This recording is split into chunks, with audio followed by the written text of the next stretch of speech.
How are we getting on, everyone? Welcome back to LAGFX. Today we're going to focus on another critical concept in Forex trading, and that's lot sizes. Now, prior to recording this video, I have just done another video on leverage. So if you're yet to check that out, then definitely go and check it out after this video. But this video is going to touch base, as I say, on lot sizes.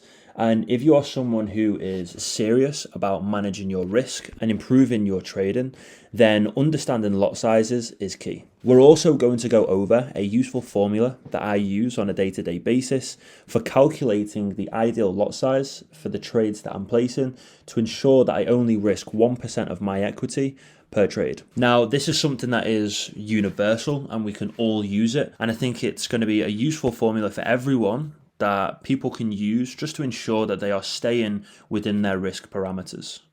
So let's get straight into the video. So first off, let's start with the absolute basics. So what exactly is a lot size?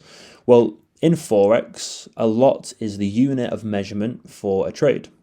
Instead of buying or selling individual units of a currency, traders deal in lots, which represent specific amounts of a currency. So the most common lot sizes in Forex are what we can see on screen here. So we have a standard lot, which is 100,000 units of the base currency. We have a mini lot, which is 10,000 units, a micro lot, 1,000 units, and a nano lot, which is 100 units. So when you hear a trader say that they've bought one lot of the euro US dollar, they've bought 100,000 units of that currency pair. And you can see that I've written this down here just to kind of give you visual viewers a look on what it is that I'm saying. If they're trading one mini lot, that's 10,000 units and so on and so forth. If they say that they're trading one micro lot, then that's 1,000 units. One nano lot, that's 100 units. Now you might be wondering, well, how do lot sizes affect our trades? And this is what we're going to touch base on now. So lot sizes directly affect how much you stand to gain or lose with each price movement. This is because each lot size has a different pip value. So you can see here, I've done another breakdown for a standard lot, which is 100,000 units. Each pip movement is worth $10. So if I just get a short position placed here, you can see that our take profit is 10 pips away from our entry point. So if our take profit was to be hit with one standard lot, that would mean that we would make $100 from that position. If it was 15 pips away, we would make $150. Let's say that we used one mini lot, which is 10,000 units, which is worth $1. We would make $15 from the same position. So for someone using a standard lot, they would make $150. For someone using a mini lot, they would make $15. And for someone using a micro lot, they would make $1.50. So you can see the exact same position can generate different results based on the amount of lots you are using on that trade. So as I say, just to give another example, if you're trading a standard lot and the market moves 10 pips in your favor, you've made $100. However, if you're trading a micro lot, you'd only make $1 on that same 10 pip movement. So smaller lot sizes like micro and mini lots are ideal for those beginners because they limit your risk while you're still learning. So when I go over this formula later, you will notice that those with smaller equity and those with smaller amounts of funds in their trading account, they will be using those micro and mini lots. So you're looking at 0.10 to 0.01 lots per trade. So now let's get to the good stuff, and that's how do we calculate the right lot size for our trades.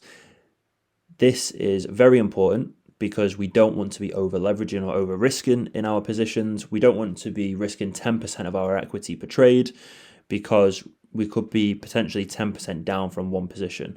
I have a rule of thumb where I only risk 1% of my equity per trade, as that means it would take 100 consecutive losses to blow my account. Something that I go over or mention in most videos because it's very important that we are mitigating as much risk as possible. So you can see here, I've got a simple lot size formula that you guys can use, and it works very, very well. So let's break it down. we have lot size is equaled by 1% of your equity divided by stop loss in pips divided by 7.7, and that's for your Great British Pound traders or your Euro traders. So people that are in the UK or Europe, you'd use 7.77. For those in the US or who trade with US dollar, you would use 10. So it'd be 1% of your equity, stop loss in pips divided by 10. But yeah, let's break it down. So 1% of your equity, this is 1% of your total account balance. For example, if you had $1,000 in your account, 1% would be $10. Stop loss in pips, this is the number of pips you're willing to lose before the trade automatically closes. So let's say your stop loss is set at 20 pips. You would put $10 divided by 20 pips divided by 7.77 if you're a Euro or Great British Pound trader. If you're US dollar, you would just put 10 at the end rather than 7.77. I hope that makes sense. So let's go through a real example. And what I'm going to do is I'm actually going to copy and paste this, which I've written down on a separate page. Let's just copy and paste this. So you have $1,000 in your trading account. You want to risk 1% of that, which is $10, and your stop loss is 20 pips. So using the formula, what do you think our lot size would be? So what I'm going to do is I'm going to give you guys 10 seconds, and then I'm going to copy and paste the formula and the actual answer itself. Okay, you ready? So you can see here, it would be $10 because that's 1% of 1,000, which is our account balance. We would divide that by 20 pips as that's our stop loss. And then we would divide that by 7.7 because we're a Great British Pound or Euro trader. This would give us a lot size of 0.064. So when it comes to placing our position, my lot size for that trade would be 0.06. Now you might be wondering, well, Luke, how many is that? Is that 6 mini lots? Is that 6 standard lots? Nano lots? What is that? So 0.06 means that you are roughly trading 6 micro lots. This way, if your stop loss is to hit, you'll only lose that 1% of your equity, or $10 in that sense. So with that being said then, if 0.06 lot size is a micro lot or 6 micro lots, okay, which is this here, what do you think 6 mini lots would be? Well, 6 mini lots would be 0.60. Now, a standard lot would be 6.00. Now, I hope that makes sense for you all. If we just give another example, let's say that our stop loss was 0.3. That means that we'd actually be trading with 3 mini lots. If it was 0.03, it would be 3 micro lots. If it was 3.00, it would be 3 standard lots. I hope that makes sense. If it doesn't, please rewind, listen to it again. In fact, what I've gone ahead and done here is done a little example for you. So you can see here, 3.00 lot size would be 3 standard lots. 0.30 would be 3 mini lots, 0.03 would be 3 micro lots. So you can see here, well, what does that mean? So for a micro lot being 1,000 units, each pip movement is worth 10 cents. So if we have 3 micro lots, that means each pip movement would be 30 cents. For this, it would be $3. For this, it would be $30 per pip movement. So I hope that makes sense, and I hope you guys are understanding that. If you are still struggling, please let me know, and I can make another video and go into greater detail and show some live examples. Now, understanding lot sizes, as you can see, is a key part of risk management. And the goal is to ensure that you're not overexposing your account to too much risk. So what I'm going to do is I'm actually going to throw up 3 points that I feel are very important to just keep in mind when you guys are trading in the Forex markets. I'm going to write them out on here just for you visual viewers and those who take the information in by reading and actually looking at things on screen. So you can see here, point 1 is to use smaller lot sizes if you're new to trading.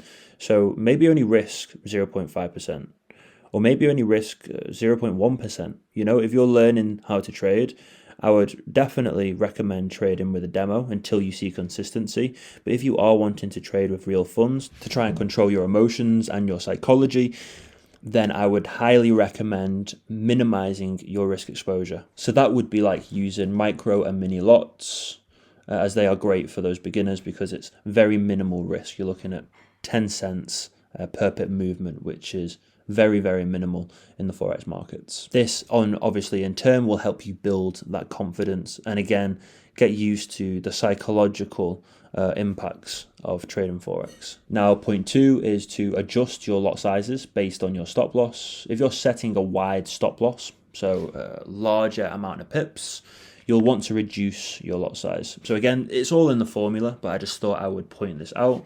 If your stop loss is tighter, so fewer pips, you can actually afford to slightly larger lot sizes because everything is based on the value of each pip. So you've got to understand if your stop loss was say 20 pips away and each pip movement was $1, then that would be 20 pip loss. Yeah. If it was 50 pips away, it would be a $50 loss. But it's all got to be within reason of your risk management and your 1% risk. So this is why it's very important to adjust that lot size accordingly to your stop loss and to the position that you're placing. Now, point 3 is to always use stop loss orders. There is no point setting 1% risk based on a lot size if you aren't going to follow through with your stop loss order. If you've just stuck a stop loss somewhere and you're just basing your lot size based on this invisible stop loss order that you're not going to place, once price trades through that, you're then exposing yourself to further risk. So please ensure that you are always using stop loss orders.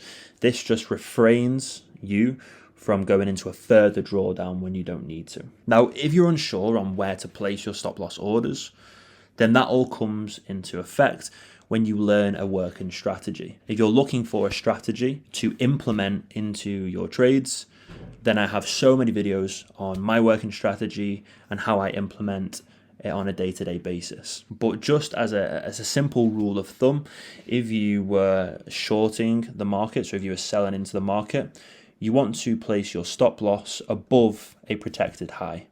If you are going long in a market, so you're buying into a market, you want to be setting your stop loss below a protected low. And the reason for this is because if price trades beneath or above these protected highs and lows, we don't want to be in the position anyway because price has essentially gone against our trading analysis. Protected highs and lows shouldn't be broken if we're trading with the prevailing trend. So that's just some real basics on my strategy and rule 101 of trading itself. Now, that's actually going to wrap up on today's video about lot sizes.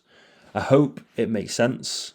I hope everything I've gone through gives you a deeper understanding of what lot sizes are, how they impact your trades, and how to actually calculate the right lot size for your 1% risk.